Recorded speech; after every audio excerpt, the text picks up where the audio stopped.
Both Russia and Italy had promised the French they would mount new offensives to try and relieve some of the pressure of the ongoing Battle of Verdun. Last week, the Italians had launched one on the Isonzo River, and this week, in colossal numbers, the Russians strike.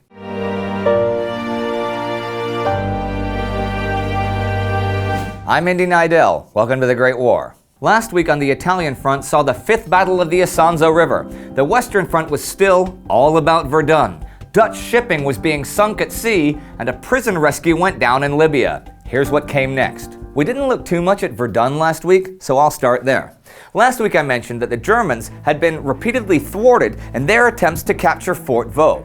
Fort Vaux stood on the right bank of the Meuse River. Now, the village of Vaux changed hands 13 times during March, but the fort never fell to the Germans. At one point, the German commander, Lieutenant General Goretzky-Kornitz, got word that the fort had in fact fallen. He passed the news on to command, where it went out worldwide. The Kaiser awarded him the Pour le Mérite, but when his men went to the fort, they were all shot down, and French Commander-in-Chief Joseph Joffre issued an order of the day to the defenders. "You will be those of whom it is said, they barred the way to Verdun." On March 20th, came a German attack at the edge of the Verdun salient, near Avocourt. It was the 11th Bavarian Division, led by General Paul Ritter von Knoissel, who had won his own Pour le Mérite for recapturing the fortress of Przemyśl last year. Initially, at Avocourt, many of his men were buried alive when the French blew in their front lines, but the French frontline troops had been on the lines for too long and had lost hope. Many deserted, and they gave the Germans details of how to pass the French barbed wire. It then took just 4 hours for the Germans to capture the French positions and force surrender. 2,825 men, 25 machine guns, and a box full of the Croix de Guerre medals ready for distribution. This was a big blow to French high command, but it served to rouse the French defenses. 2 days later, when the Germans tried to capitalize on their successes, they were slaughtered from 3 sides by French machine guns. Rain had pretty much turned the battlefield into a swamp, and the Germans could not bring up mortars to handle the machine guns. They lost 2,400 men that day and gained 0 ground. Verdun is a fairly small area, and this week, France's ally Russia attacked in a far larger one. On the 18th, the Russians launched an offensive just south of Dvinsk, a marshy lake area.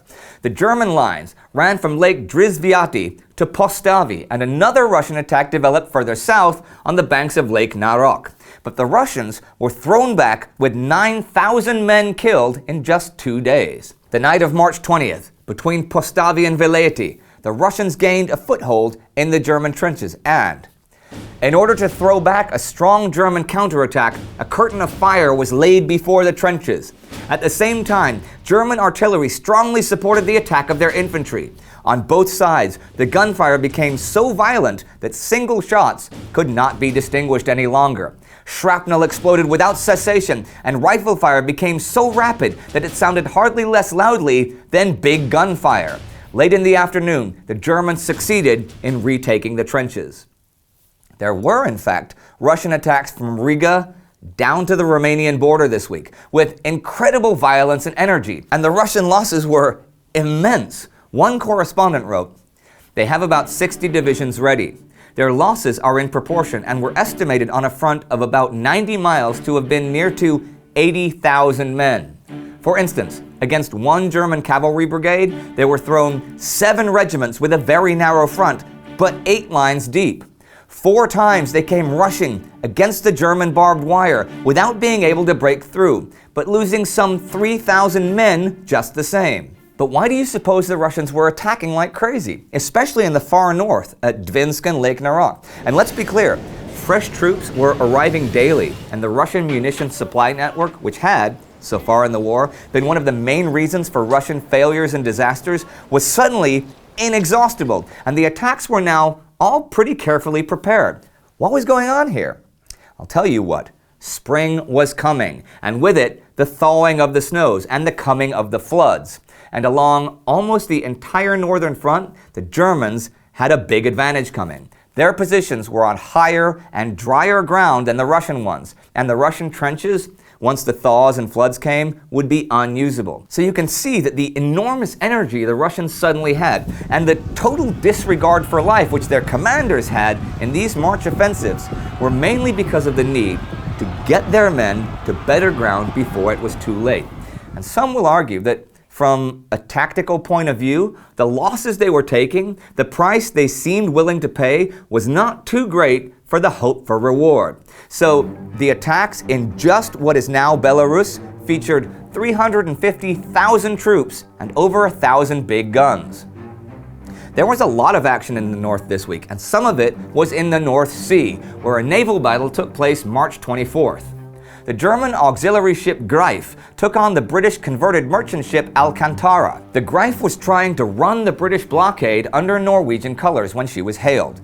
The Alcantara came within a few hundred meters and put a boat out. Seeing this, the Germans unmasked their guns and the battle began. In just 12 minutes, the Greif was on fire and the Alcantara was sinking from a torpedo explosion. Still, the Greif probably would have gotten away, but 2 other British ships arrived and the Greif was hit again. 115 men out of 300 on the Greif were saved. The British lost 74 men. Both ships sank to the bottom of the sea. Here's another marine note for the week. On March 22nd, the British tried out their new weapon, the depth charge, destroying a German sub off the coast of Ireland. And Ireland itself was restless this week. On the 21st at Tullamore, a loyalist crowd was demonstrating opposite Sinn Féin premises in William Street, Sinn Féin being Irish Republicans working for an independent Ireland.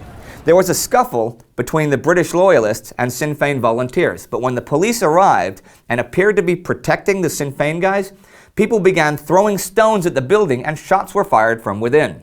The police went in to search the premises, and the Sinn Féiners not only refused to be searched, they opened fire on the police, wounding 2 officers. Tensions were seriously growing in Ireland. And here are some notes to round out the week. On the 18th and 20th, the Allies bombed Zeebrugge. In East Africa, the British drove the enemy from the Ruwu River on the 18th and occupied Arusha in Kilimanjaro the 21st. And here's a random quote I thought worth sharing about the Allied forces at Salonika in Greece.